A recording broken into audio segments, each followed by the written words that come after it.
Hello and welcome to our next lesson. So what is going to happen here is that last the last lesson I showed you was how to put Petersham um, or gros grain ribbon around your fascinator base.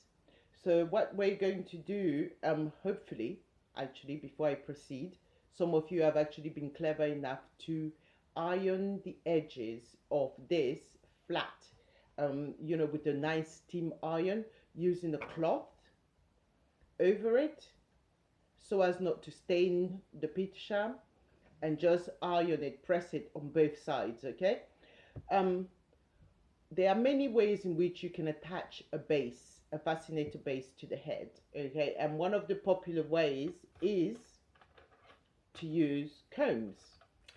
So I have got some combs here, a wide variety of combs that you can use in millinery, depending on the size of your hat base. So obviously something like this will befit this. The cheapest way to do it, the quickest and easiest, is obviously to use some black thread to complement this and to stitch it down. But in millinery, what we tend to do is actually to partially glue this to the comb, okay, and fold it in half. Obviously you're going to use something a bit wider than this, maybe a 2 centimeter ribbon, okay. Put it over your comb like this, fold the edges and stitch them together, and then after that stitch onto the fascinator base. But some people don't actually like these combs because they can be uncomfortable. It doesn't go with every hairstyle that you have. So imagine that you have dreadlocks, or you have braids or cornrows. Black or white ladies, anybody of any race these days, we're all open to different hairstyles and experimentations.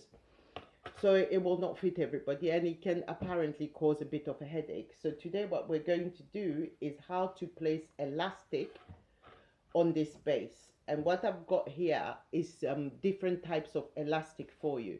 The standard common one is this one, which you can find at any haberdashers. Or also you can buy some on a big reel, like a huge bobbin. I have that, but I'm not showing it here today because this size of elastic is the standard size that most milliners would use. You can get it in black or white. Nowadays I understand that this round corded elastic also comes in multiple colors, but look, you can't invest in all of them really to match your fascinators. Just stick to either black or white. Obviously white, you use them for bridals or whatever else that you're doing. Today I'm making an exception because my Petersham Gros Grain is white. I am going to use just a white elastic to complement it. And then there's also thicker sizes for people who have heads that are too sleek sometimes, and this one doesn't give them all the grip that they need, and it avoids you using bobbins. If you use this bigger one, it should stay on the head. If all else fails, use the flat elastic, and what you do is you part your hair in half, when you lay it on your head, and then you do your hairstyle around it and hide it from people so it doesn't just roll off your head. I've known these situations to happen. So now what I'm going to show you is how to stitch this elastic.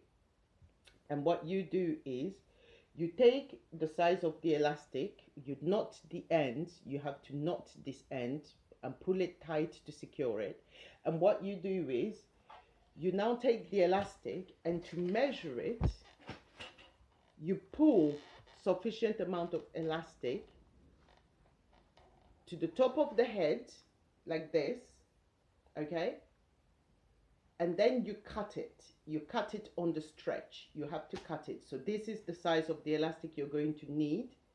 And then you knot both ends, just as I did with this bit here. I knotted the ends, as you can see, okay? So now what we're going to do is, I've already started one, I've stitched it. Here, as I remind you, where the crossover is the back of the fascinator. And then we're going to stitch this end to it like this, yeah. And then still stitch it on the white bit of Petersham Gros Grain over there. I don't use ferrules, which is the metallic tidbits that sometimes these things can come with, because one, they never fit, secondly, they're uncomfortable and they poke your head. That's the third reason. So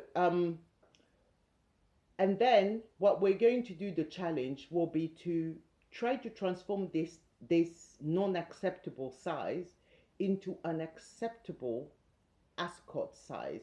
I will see you for the next lesson. Thank you.